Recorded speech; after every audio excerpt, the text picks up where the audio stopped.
ಬಂಧುಗಳೇ ನಮಸ್ಕಾರ, ಹೇಗಿದ್ರೆ ನೀವೆಲ್ಲರೂ? ನಾನು ಸುಬ್ರಹ್ಮಣ್ಯ ಎಸ್ ಹಂಡಿಗೆ. ಬಂಧುಗಳೇ, ಭಾರತ ಮತ್ತು ಪಾಕಿಸ್ತಾನಕ್ಕೆ ಸಂಬಂಧಪಟ್ಟ ಹಾಗೆ ತೀವ್ರವಾದಂತಹ ಕಾರ್ಯಾಚರಣೆ ನಡೀತಾ ಇದೆ. ಬೆಳಿಗ್ಗೆ ಆಗುವಷ್ಟರಲ್ಲಿ ಭೂಪಟದಿಂದಲೇ ಪಾಕಿಸ್ತಾನ ಮಾಯ ಆಗಬಹುದು ಅನ್ನುವಷ್ಟರ ಮಟ್ಟಿಗಿನ ಕಾರ್ಯಾಚರಣೆ. ಸದ್ಯದ ಪರಿಸ್ಥಿತಿ, ಸದ್ಯದ ಬೆಳವಣಿಗೆ ಎಲ್ಲವನ್ನೂ ಕೂಡ ಗಮನಿಸ್ತಾ ಇದ್ರೆ ಬೆಳಿಗ್ಗೆ ಆಗುವಷ್ಟರಲ್ಲಿ ಇದು ಪೂರ್ಣ ಪ್ರಮಾಣದ ಯುದ್ಧದ ಸ್ವರೂಪವನ್ನು ಪಡೆಯುವಂತ ಲಕ್ಷಣಗಳು ಕಾಣಿಸ್ತಾ ಇದೆ. ಕಾರಣ, ಪಾಕಿಸ್ತಾನ ಭಾರತಕ್ಕೆ ಅಧಿಕೃತವಾಗಿ ಯುದ್ಧದ ಆಹ್ವಾನವನ್ನ ಕೊಟ್ಟಿದೆ. ಅಲ್ಲಿಗೆ ಭಾರತ ಸುಮ್ಮನಾಗುತ್ತಾ? ಸಾಧ್ಯವೇ ಇಲ್ಲ. ಈ ಹಿಂದೆಯೇ ಪಾಕಿಸ್ತಾನಕ್ಕೆ ಮುಟ್ಟಿ ನೋಡು ಕೊಡುವಂತೆ ತಿರುಗೇಟನ್ನು ಕೊಟ್ಟಿತ್ತು. ಈಗ ಅಧಿಕೃತವಾಗಿ ಯುದ್ಧಾಹ್ವಾನವನ್ನ ಕೊಟ್ಟಂತ ಸಂದರ್ಭದಲ್ಲಿ ಭಾರತ ಸುಮ್ಮನಿರೋದಕ್ಕೆ ಸಾಧ್ಯವೇ ಇಲ್ಲ. ಬಂಧುಗಳೇ, ಆಗಿದ್ದಾದ್ರೂ ಏನೋ, ಪಹಲ್ಗಾಮ್ನಲ್ಲಿ 26 ಅಮಾಯಕರು ಪ್ರಾಣವನ್ನ ಕಳ್ಕೊಂಡ್ರು. ಆ ಕಾರಣಕ್ಕಾಗಿ ಭಾರತ ಉಗ್ರರ ವಿರುದ್ಧ ಸೇಡನ್ನ ತೀರಿಸಿಕೊಳ್ಳಲೇಬೇಕಾಗಿತ್ತು ಅಥವಾ ಪ್ರತೀಕಾರವನ್ನ ತೀರಿಸಿಕೊಳ್ಳಲೇಬೇಕಾಗಿತ್ತು. ಆ ಉಗ್ರರಿಗೆ ಆಶ್ರಯವನ್ನ ಕೊಟ್ಟಂತ ದೇಶ ಯಾವುದು? ಪಕ್ಕದಲ್ಲೇ ಇರುವಂತ ಪಾಪಿ ಪಾಕಿಸ್ತಾನ. ಆ ಕಾರಣಕ್ಕಾಗಿ ಭಾರತ ಪಾಕಿಸ್ತಾನದ ಒಳಗಿದ್ದಂತ ಉಗ್ರರ ನೆಲೆಗಳನ್ನ ಗುರುತಿಸಿ ಅವರ ಮೇಲೆ ದಾಳಿಯನ್ನ ಮಾಡ್ತು. 100 ಉಗ್ರರನ್ನ ಬಲಿ ತೆಗೆದುಕೊಳ್ತು. ಪಾಕಿಸ್ತಾನ ನಾಗರಿಕರಿಗೆ ಸಮಸ್ಯೆ ಆಗಿಲ್ಲ, ಪಾಕಿಸ್ತಾನ ಸೇನೆಗೂ ಕೂಡ ಸಮಸ್ಯೆ ಆಗಿಲ್ಲ. ಆದ್ರೆ ಪಾಕಿಸ್ತಾನ ಸುಮ್ಮನೆ ಇತ್ತ ಇಲ್ಲ. ಭಾರತದ ಮೇಲೆ ನಾವು ಪ್ರತೀಕಾರವನ್ನ ತೀರಿಸಿಕೊಳ್ತೀವಿ ಅಂತ ಹೇಳಿ ಆ ಉಗ್ರರನ್ನ, ರಣರಾಕ್ಷಸರನ್ನ ಸಮರ್ಥನೆ ಮಾಡಿಕೊಂಡು ಭಾರತದ ವಿರುದ್ಧ ದಾಳಿಗೆ ಪ್ರಯತ್ನ ಪಡ್ತು. ನಿನ್ನ ರಾತ್ರಿ ಸಂದರ್ಭದಲ್ಲಿ 15 ಕಡೆಗಳಲ್ಲಿ ದಾಳಿಗೆ ಪ್ರಯತ್ನವನ್ನು ಪಡ್ತು. ಆದರೆ ಯಾವುದೇ ರೀತಿಯಲ್ಲೂ ಕೂಡ ಪ್ರಯೋಜನ ಆಗಲಿಲ್ಲ. ಇನ್ನೊಂದು ಕಡೆಯಿಂದ ಪೂಂಚ್ ಸೆಕ್ಟರ್ನಲ್ಲಿ ಅಥವಾ LOCಯಲ್ಲಿ ಅಮಾಯಕ 16 ನಾಗರಿಕರನ್ನ ಬಲಿ ತೆಗೆದುಕೊಳ್ತು. ಅಲ್ಲಿಗೆ ಭಾರತ ಸುಮ್ಮನೆ ಕೂತ್ಕೊಳ್ಬೇಕಿತ್ತ? ಇಲ್ಲ. ಭಾರತ ಇದಕ್ಕೆ ಪ್ರತೀಕಾರವನ್ನು ತೀರಿಸಿಕೊಳ್ಳಲೇಬೇಕಾಗಿತ್ತು. ಹೀಗಾಗಿ ಇವತ್ತು ಬೆಳಿಗ್ಗೆಯಿಂದ ಲಾಹೋರ್ ಸೇರಿದಂತೆ ಪಾಕಿಸ್ತಾನದ ಪ್ರಮುಖ ನಗರಗಳ ಮೇಲೆ ಡ್ರೋನ್ ಅಟ್ಯಾಕ್ ಆಯಿತು.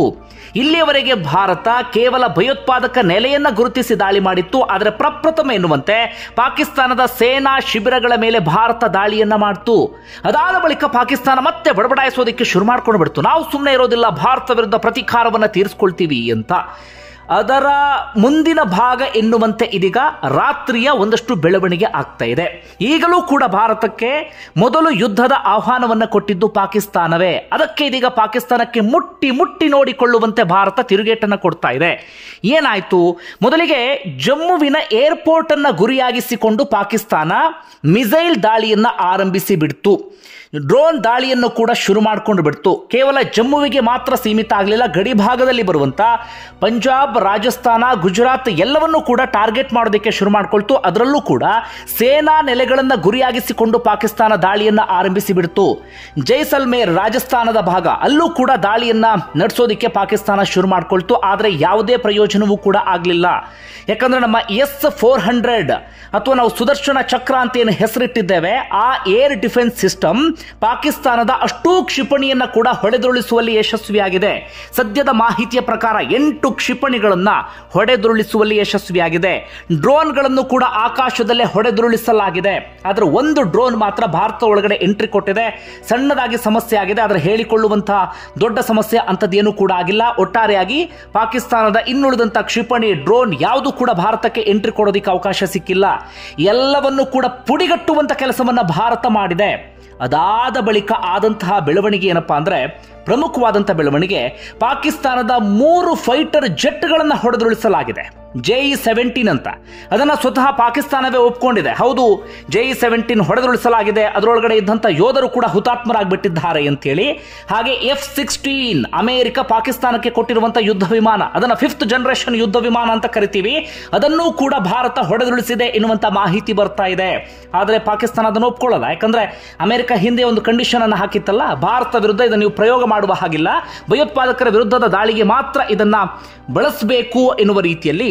ಆ ಕಾರಣಕ್ಕಾಗಿ ಅದನ್ನ ಒಪ್ಕೊಂಡಿಲ್ಲ. ಈಗ ಭಾರತಕ್ಕೆ ಅಥವಾ ಭಾರತ ಮಾಧ್ಯಮಗಳಿಗೆ ಸಿಗ್ತಿರುವಂತಹ ಮಾಹಿತಿಯ ಪ್ರಕಾರ F-16 ಅನ್ನ ಹೊಡೆದುರುಳಿಸಲಾಗಿದೆ. ಹಾಗೆ ಈ ಕ್ಷಣದ ಇನ್ನೊಂದು ಮಾಹಿತಿ ಅಂದ್ರೆ, ಅದರ ಜೊತೆಗೆ ಇನ್ನೊಂದು ಯುದ್ಧ ವಿಮಾನವನ್ನು ಕೂಡ ಹೊಡೆದುರುಳಿಸಲಾಗಿದೆ. ಒಟ್ಟಾರೆಯಾಗಿ 4 ಯುದ್ಧ ವಿಮಾನಗಳನ್ನ ಕಂಪ್ಲೀಟ್ ಆಗಿ ಹೊಡೆದು ಕೆಳಗಡೆ ಉರುಳಿಸುವಲ್ಲಿ ಭಾರತ ಯಶಸ್ವಿಯಾಗಿದೆ. ಅಷ್ಟಾದ್ಮೇಲೆ ಭಾರತ ಸುಮ್ಮನೆ ಇರುತ್ತಾ? ಒಂದು ಕಡೆಯಿಂದ ಡ್ರೋನ್ ದಾಳಿ, ಮತ್ತೊಂದು ಕಡೆಯಿಂದ ಮಿಸೈಲ್ ದಾಳಿ, ಮತ್ತೊಂದು ಕಡೆಯಿಂದ ಫೈಟರ್ ಜೆಟ್ಗಳ ಮೂಲಕ ಭಾರತಕ್ಕೆ ದಾಳಿಗೆ ಪ್ರಯತ್ನವನ್ನು ಪಟ್ಟರೆ, ಭಾರತದ ನಾಗರಿಕರನ್ನ ಬಲಿ ತೆಗೆದುಕೊಳ್ಳೋಕೆ ಪ್ರಯತ್ನ ಪಟ್ಟರೆ ಭಾರತ ಸುಮ್ಮನೆ ಇರುತ್ತಾ? ಮೊದಲಿಗೆ ಭಾರತ ನಾಗರಿಕರನ್ನು ರಕ್ಷಣೆ ಮಾಡುವಂತ ಪ್ರಯತ್ನವನ್ನ ಮಾಡಲಾಯಿತು. ಏನೋ ಜಮ್ಮು ಕಾಶ್ಮೀರದಲ್ಲಿ ಬ್ಲಾಕ್ಔಟ್ ಅಂದ್ರೆ ಕಂಪ್ಲೀಟ್ ಆಗಿ ವಿದ್ಯುತ್ ಅನ್ನ ಆಫ್ ಮಾಡೋದಕ್ಕೆ ಸೂಚನೆಯನ್ನ ಕೊಡಲಾಯಿತು. ಹೀಗಾಗಿ ಒಂದಷ್ಟು ಹೊತ್ತುಗಳ ಕಾಲ ಕತ್ತಲಲ್ಲಿ ಕಾಲ ಕಳೆಯುವಂತ ಪರಿಸ್ಥಿತಿ ಎದುರಾಯಿತು. ಜೊತೆಗೆ ಹಿಮಾಚಲ ಪ್ರದೇಶದ ಧರ್ಮಶಾಲಾದಲ್ಲಿ ನಡೀತಾ ಇದ್ದಂತ IPL ಪಂದ್ಯ, ಇವತ್ತು ಪಂಜಾಬ್ ವರ್ಸಸ್ ದೆಹಲಿ ಪಂದ್ಯ ನಡೀತಾ ಇತ್ತು. ಅದನ್ನು ಕೂಡ ಅರ್ಧಕ್ಕೆ ಸ್ಥಗಿತಗೊಳಿಸಿ ಅಲ್ಲಿದ್ದಂಥ ಪ್ರೇಕ್ಷಕರನ್ನೆಲ್ಲರನ್ನೂ ಕೂಡ ಕಳಿಸಿಕೊಡುವಂತ ಕೆಲಸವನ್ನ ಮಾಡಲಾಯಿತು. ಭಾರತ ಮೊದಲಿಗೆ ಮಾಡಿದಂತ ಕೆಲಸ ಏನಪ್ಪಾ ಅಂದ್ರೆ ನಮ್ಮ ನಾಗರಿಕರನ್ನ ರಕ್ಷಣೆ ಮಾಡುವಂತ ಕೆಲಸವನ್ನ ಭಾರತ ಮಾಡ್ತು. ಅದಾದ ಬಳಿಕ ಪಾಕಿಸ್ತಾನಕ್ಕೆ ಇದೀಗ ತಿರುಗಿ ಪೆಟ್ಟನ್ನ ಕೊಡ್ತಾ ಇದೆ. ಇವತ್ತು ಬೆಳಿಗ್ಗೆಯಿಂದಲೂ ಕೂಡ ಡ್ರೋನ್ ದಾಳಿ ನಡೀತಾ ಇತ್ತಲ್ಲ, ಅದೀಗ ಕಂಟಿನ್ಯೂ ಆಗ್ತಾ ಇದೆ. ಈಗ ಪ್ರಮುಖವಾಗಿ ಲಾಹೋರ್ನಲ್ಲಿ ನಡೀತಾ ಇತ್ತು. ಈಗ ಪಾಕಿಸ್ತಾನದ ಹೃದಯ ಭಾಗ ಅಂತ ಏನು ಕರಿತೀವಿ, ಅಥವಾ ಪಾಕಿಸ್ತಾನದ ಬೆನ್ನು ಮೂಳೆ ಅಂತ ಏನು ಕರಿತೀವಿ, ಆ ಬೆನ್ನು ಮೂಳೆಯನ್ನೇ ಮುರಿಯುವಂತ ಕೆಲಸ ಇಸ್ಲಾಮಾಬಾದ್ ಮೇಲೆ, ರಾಜಧಾನಿ ಇಸ್ಲಾಮಾಬಾದ್ ಮೇಲೆ ಅತಿ ದೊಡ್ಡ ಬೆಳವಣಿಗೆ. ಇಸ್ಲಾಮಾಬಾದ್ ಮೇಲೆ ಭಾರತ ಇದೀಗ ಮಿಸೈಲ್ ದಾಳಿಯನ್ನು ಆರಂಭಿಸಿದೆ. ಅದರ ಜೊತೆಗೆ ಲಾಹೋರ್ನಲ್ಲೂ ಕೂಡ ಮಿಸೈಲ್ ದಾಳಿ ಕಂಟಿನ್ಯೂ ಆಗ್ತಾ ಇದೆ. ಕರಾಚಿ ಮೇಲೂ ಕೂಡ ಅಟ್ಯಾಕ್ ನಡೀತಾ ಇದೆ. ಸಿಯಾಲ್ಕೋಟ್ ಮೇಲೂ ಕೂಡ ಅಟ್ಯಾಕ್ ನಡೀತಾ ಇದೆ. ಹಾಗೆ ಪಾಕಿಸ್ತಾನದ ಇನ್ನುಳಿದಂಥ ಪ್ರಮುಖ ನಗರಗಳ ಮೇಲೂ ಕೂಡ ಭಾರತ ಇದೀಗ ದಾಳಿಯನ್ನು ಕಂಟಿನ್ಯೂ ಮಾಡ್ತಾ ಇದೆ. ಈ ದಾಳಿ ಇನ್ನಷ್ಟು ಮುಂದುವರಿಯುವಂತಹ ಎಲ್ಲ ಲಕ್ಷಣಗಳು ಕೂಡ ಕಾಣಿಸ್ತಾ ಇದೆ. ಇದು ಸದ್ಯಕ್ಕೆ ಸಿಗ್ತಾ ಇರುವಂತಹ ಬೆಳವಣಿಗೆ. ಈ ರೀತಿಯಾಗಿ ಪಾಕಿಸ್ತಾನಕ್ಕೆ ಎಲ್ಲ ರೀತಿಯಲ್ಲೂ ಕೂಡ ಭಾರತ ತಿರುಗೇಟನ್ನು ಕೊಡುವಂಥ ಕೆಲಸವನ್ನು ಮಾಡ್ತಾ ಇದೆ. ಎಂತಹ ಮರ್ಮಾಘಾತ! ಡ್ರೋನ್ ಡಮಾರ್, ಮಿಸೈಲ್ ಡಮಾರ್, ಹಾಗೆ ಪಾಕಿಸ್ತಾನದ ಏರ್ ಡಿಫೆನ್ಸ್ ಸಿಸ್ಟಮ್ ಇತ್ತಲ್ಲ, ಅದು ಕೂಡ ಕಂಪ್ಲೀಟ್ ಇದೀಗ ನಿಷ್ಕ್ರಿಯ ಆಗ್ತಾ ಇದೆ ಒಂದೊಂದಾಗಿ. ಎಲ್ಲಿಂದ ತರಿಸ್ಕೊಂಡಿದ್ರು ಅವರು? ಚೀನಾದಿಂದ 1600 ಕೋಟಿಯನ್ನು ವ್ಯಯಿಸಿ HQ-9 ಎನ್ನುವಂತಹ ಏರ್ ಡಿಫೆನ್ಸ್ ಸಿಸ್ಟಮ್ ಅನ್ನು ತರಿಸ್ಕೊಂಡಿದ್ರು. ಆದರೆ ಅದೆಲ್ಲವನ್ನೂ ಕೂಡ ಭಾರತ ಪುಡಿಗಟ್ಟು ಬಿಟ್ಟಿದೆ. ಈಗ ಪಾಕಿಸ್ತಾನಕ್ಕೆ ಒಂದೊಂದಾಗಿ ಎಲ್ಲವನ್ನೂ ಕೂಡ ಕಳ್ಕೊಳ್ಳುವಂಥ ಪರಿಸ್ಥಿತಿ. ಭಾರತವನ್ನ ಮುಟ್ಟಿದಂತಹ ಕಾರಣಕ್ಕಾಗಿ ಅಥವಾ ಭಾರತ ಸುದ್ದಿಗೆ ಬಂದಂತಹ ಕಾರಣಕ್ಕಾಗಿ ಈಗ ಪಾಕಿಸ್ತಾನ ಅನುಭವಿಸುವಂತ ಪರಿಸ್ಥಿತಿ ಎದುರಾಗಿಬಿಟ್ಟಿದೆ. ಈಗ ಮತ್ತೆ ಭಾರತ ಎಚ್ಚರಿಕೆಯನ್ನು ಕೊಡ್ತಾ ಇದೆ. ಜೈಶಂಕರ್ ಸಚಿವರು ಎಚ್ಚರಿಕೆಯನ್ನು ಕೊಟ್ಟಿದ್ದಾರೆ. ನಾವು ಸುಮ್ಮನೆ ಇರೋದಿಲ್ಲ, ನಿಮ್ಗೆ ಅತ್ಯಂತ ಕಠೋರವಾಗಿ ತಿರುಗೇಟನ್ನು ಕೊಡಬೇಕಾಗತ್ತೆ. ಇದಕ್ಕಿಂತ ನಮ್ಮ ತಿರುಗೇಟು ಇನ್ನೂ ಕೂಡ ತೀವ್ರವಾಗಿರುತ್ತೆ ಅಂತ. ಸದ್ಯದ ಈ ತಿರುಗೇಟನ್ನೇ ಪಾಕಿಸ್ತಾನಕ್ಕೆ ಇದೀಗ ತಡ್ಕೊಳ್ಳೋಕೆ ಸಾಧ್ಯ ಆಗ್ತಾ ಇಲ್ಲ.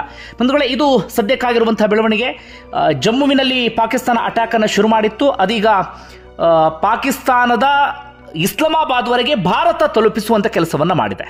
ಆರಂಭದಲ್ಲಿ ಏನಾಗಿತ್ತು, ಜಮ್ಮುವಿನ ಮೇಲೆ ಪಾಕಿಸ್ತಾನ ದಾಳಿ ಮಾಡಿದಂತ ಕಾರಣಕ್ಕಾಗಿ ಅಲ್ಲಿ ಬ್ಲಾಕ್ಔಟ್ ಅನ್ನು ಘೋಷಣೆ ಮಾಡಲಾಗಿತ್ತು, ವಿದ್ಯುತ್ ದೀಪವನ್ನು ಆರಿಸಲಾಗಿತ್ತು. ಆದರೆ ಇದೀಗ ಅಲ್ಲಿ ಪವರ್ ರಿಸ್ಟೋರ್ ಆಗಿದೆ, ಮತ್ತೊಮ್ಮೆ ಎಲ್ಲವನ್ನೂ ಕೂಡ ಆನ್ ಮಾಡಲಾಗಿದೆ. ಇದೀಗ ಪರಿಸ್ಥಿತಿ ಸಹಜ ಎನ್ನುವ ರೀತಿಯಲ್ಲಾಗಿದೆ.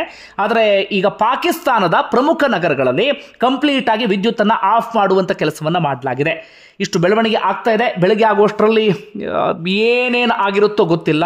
ನಿಮ್ಮಲ್ಲಿ ಒಂದಷ್ಟು ಮಂದಿ ನಿದ್ರೆ ಮಾಡಿ ಬೆಳಗ್ಗೆ ಕಣ್ಣುಚ್ಚಿ ಕಣ್ಣು ಬಿಡುವಷ್ಟರಲ್ಲಿ ಇನ್ನೂ ಬೇರೆ ಬೇರೆ ಒಂದಷ್ಟು ಬೆಳವಣಿಗೆ ಆಗಿರುವಂತಹ ಸಾಧ್ಯತೆಗಳು ಕೂಡ ಇದೆ. ಇದೊಂದು ರೀತಿಯಲ್ಲಿ ಯುದ್ಧ ಸ್ಫೋಟಗೊಂಡ ರೀತಿಯಲ್ಲಿ ಅಂತ ಅನಿಸ್ತಾ ಇದೆ. ಯಾವ ಕಾರಣಕ್ಕಾಗಿ ಅಂದರೆ, ಭಯೋತ್ಪಾದಕ ನೆಲೆ ಮೇಲೆ ದಾಳಿಯನ್ನು ಮಾಡಿದ್ರೆ ಅದನ್ನು ಭಯೋತ್ಪಾದನೆ ನಿಗ್ರಹ ಅಂತೇಳಿ ಕರಿತೀವಿ. ಆದರೆ ಪಾಕಿಸ್ತಾನದ ಸೇನಾ ಶಿಬಿರದ ಮೇಲೆ ಭಾರತ ದಾಳಿ ಮಾಡಿದೆ, ಅಥವಾ ಪಾಕಿಸ್ತಾನ ಭಾರತದ ನಾಗರಿಕರನ್ನ ಗುರಿಯಾಗಿಸಿಕೊಂಡು ದಾಳಿ ಮಾಡಿದೆ. ಹೀಗಾಗಿ ಇದೊಂದು ರೀತಿಯಲ್ಲಿ ಯುದ್ಧ ಆರಂಭ ಆದ ರೀತಿಯಲ್ಲಿ ಕಾಣಿಸ್ತಾ ಇದೆ. ಪ್ರಾಥಮಿಕ ಹೆಜ್ಜೆ. ಇದು ಮುಂದೆ ಹೋಗ್ತಾ ಪೂರ್ಣ ಪ್ರಮಾಣದ ಯುದ್ಧದ ಸ್ವರೂಪವನ್ನು ಪಡೆದುಕೊಂಡ್ರು ಕೂಡ ಅಚ್ಚರಿ ಇಲ್ಲ. ಹಾಗೆ ಇನ್ನೊಂದು ಬೆಳವಣಿಗೆ ಏನಪ್ಪಾ ಅಂದ್ರೆ, ಪಾಕಿಸ್ತಾನದ ಪೈಲಟ್ ಒಬ್ಬನನ್ನ ಸೆರೆ ಹಿಡಿಯಲಾಗಿದೆ ಜೈಸಲ್ಮೇರ್ನಲ್ಲಿ ಎನ್ನುವಂತ ಮಾಹಿತಿ ಸಿಗ್ತಾ ಇದೆ. ನಿಮ್ಗೆ ಏನಿಸ್ತಾ ಕಮೆಂಟ್ ಬಾಕ್ಸ್ ಅಲ್ಲಿ ಮೆನ್ಷನ್ ಮಾಡಿ. ಧನ್ಯವಾದ ವಿಡಿಯೋ ನೋಡಿದ್ದಕ್ಕಾಗಿ.